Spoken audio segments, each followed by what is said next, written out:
Apakah kamu tahu apa saja makanan yang disukai oleh jin? Dari darah hingga bangkai, temukan jawabannya dalam video ini yang membahas tentang makanan favorit para jin dan tips untuk menghindarinya. Jangan lewatkan, karena pengetahuan ini bisa menjaga kita dari gangguan makhluk halus yang tidak terlihat.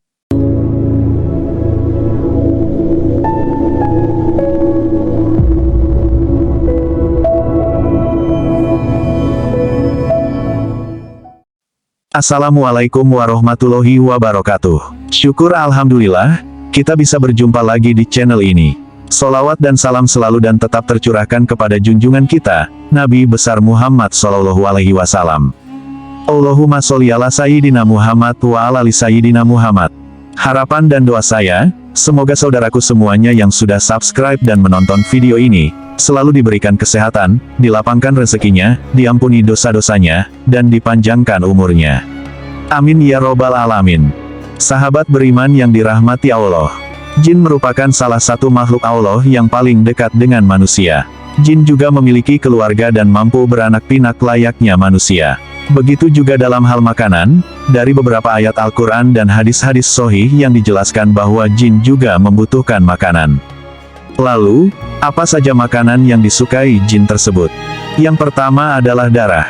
Jin sangat menyukai darah, baik itu darah dari binatang yang disembelih tanpa menyebut nama Allah maupun darah manusia yang disebabkan karena luka dan tidak menyebut nama Allah di saat luka tersebut terjadi.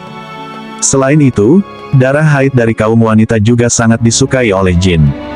Oleh karenanya, apabila wanita sedang haid, sangat dianjurkan untuk tidak membuang pembalut sembarangan, karena darah yang menempel pada pembalut bisa menjadi makanan dari para jin, sehingga yang terjadi adalah munculnya rasa suka dari jin kepada manusia, terutama adalah kaum wanita. Oleh sebab itu, buanglah darah dari hai saudaraku semua dengan membungkusnya menggunakan plastik, dan bacalah basmalah sebelum membuang ke tempat sampah. Yang kedua, kotoran. Seperti yang banyak dijelaskan dalam hadis, jin sangat menyukai tempat yang lembab dan kotor, salah satunya adalah kamar mandi. Kamar mandi menjadi tempat para jin untuk menemukan makanannya, yakni kotoran-kotoran. Oleh sebab itu, Rasulullah Shallallahu Alaihi Wasallam menganjurkan kita saat hendak masuk ke kamar mandi, bacalah doa terlebih dulu atau setidaknya bacalah basmalah, lalu masuklah menggunakan kaki kiri terlebih dulu. Dari Abu Sa'id Al-Khudri radhiyallahu anhu, berkata bahwa Rasulullah Shallallahu Alaihi Wasallam pernah bersabda, tabir antara pandangan mata jin dengan aurat Bani Adam atau manusia adalah, apabila seseorang melepas pakaiannya, dia membaca bismillah. Hadis riwayat Ibnu Adi dan At-Tabrani. Begitu juga yang pernah diriwayatkan dari Abdullah bin Mas'ud radhiyallahu anhu, Rasulullah Shallallahu Alaihi Wasallam pernah bersabda, janganlah kalian beristinja atau membersihkan kotoran pada dubur dengan kotoran, dan jangan pula dengan tulang, karena keduanya merupakan bekal bagi saudara kalian dari kalangan jin. Hadis riwayat Tirmidzi. Oleh sebab itu, usahakan setiap kali kita hendak masuk ke kamar mandi, setidaknya kita membaca basmalah, supaya kita tidak terlihat oleh para jin yang menghuni kamar mandi. Yang ketiga, tulang. Jin juga sangat menyukai tulang sisa dari makanan kita. Oleh karena itu, apabila kita selesai makan daging atau ikan yang bertulang, sebaiknya tulang dari makanan tersebut langsung kita buang ke tempat sampah, dan hindari untuk membiarkan tulang tersebut berada di piring kita terlalu lama, karena hal tersebut bisa mengundang jin untuk dapat menyantap makanan bersama kita. Dari Abu Hurairah radhiyallahu anhu, beliau pernah bercerita bahwasanya ia pernah membawakan pada Nabi Shallallahu Alaihi Wasallam wadah berisi air wuduk dan untuk beristinja beliau. Ketika membawanya, Nabi Shallallahu Alaihi Wasallam bertanya, "Hai, siapa ini?" Lalu dijawab, "Saya Abu Hurairah." Kemudian Nabi Shallallahu Alaihi Wasallam meminta carikan beberapa buah batu untuk kugunakan bersuci, dan jangan bawakan padaku tulang dan kotoran.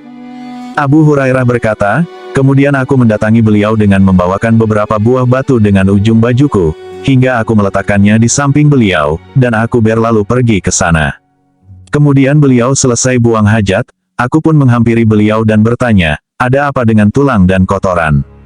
Beliau bersabda, tulang dan kotoran merupakan makanan jin, keduanya termasuk makanan jin. Aku pernah didatangi rombongan utusan jin dari daerah Nasibin, dan mereka adalah sebaik-baiknya jin. Mereka meminta bekal kepadaku, lalu aku berdoa kepada Allah untuk mereka, agar setiap kali mereka melewati tulang dan kotoran, mereka mendapatkan makanan padanya. Hadis riwayat Bukhari. Yang keempat, bangkai dan hewan yang disembelih tanpa menyebut nama Allah.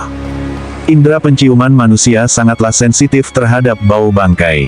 Bahkan bagi yang tidak tahan, bisa membuat kita mual, bahkan tidak selera makanan. Namun, anehnya, bangkai justru menjadi makanan favorit para jin, apalagi hewan yang disembelih tanpa menyebut nama Allah. Hal ini menjadi keuntungan besar bagi para jin, sehingga apa yang kita makan menjadi kurang berkah. Lalu, bagaimana kalau kita beli lauk yang kita tidak tahu penyembelihannya?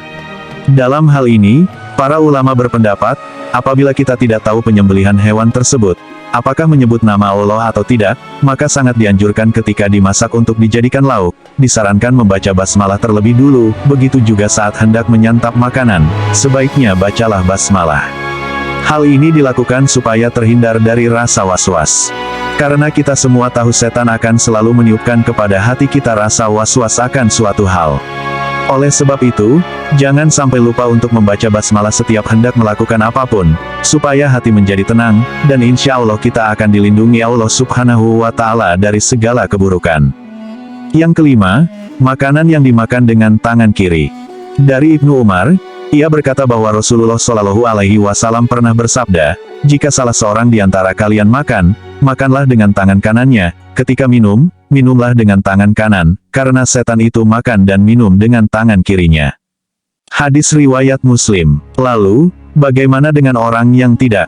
Dalam hal ini, tentu ada pengecualian. Allah tidak menciptakan suatu hamba melainkan karena ada kebaikan di dalamnya.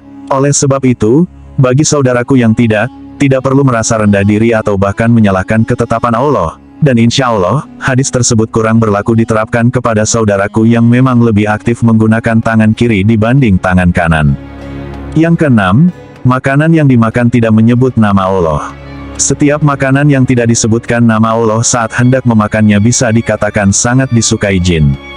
Hal ini, sebagaimana telah disebutkan dalam hadis dari Jabir bin Abdillah radhiyallahu anhu, berkata Rasulullah Shallallahu Alaihi Wasallam pernah bersabda, jika salah seorang di antara kalian memasuki rumahnya, lalu ia berzikir pada Allah ketika memasukinya, dan ketika hendak makan, maka setan pun berkata pada teman-temannya, sungguh, kalian tidak mendapat tempat bermalam, dan tidak mendapat makan malam. Namun, ketika seseorang memasuki rumah, dan tidak berzikir pada Allah, setan pun berkata pada teman-temannya, akhirnya, kalian mendapatkan tempat bermalam. Jika ia tidak menyebut nama Allah ketika makan, setan pun berkata pada teman-temannya, kalian akhirnya mendapat tempat bermalam, dan makan malam. Hadis riwayat Muslim.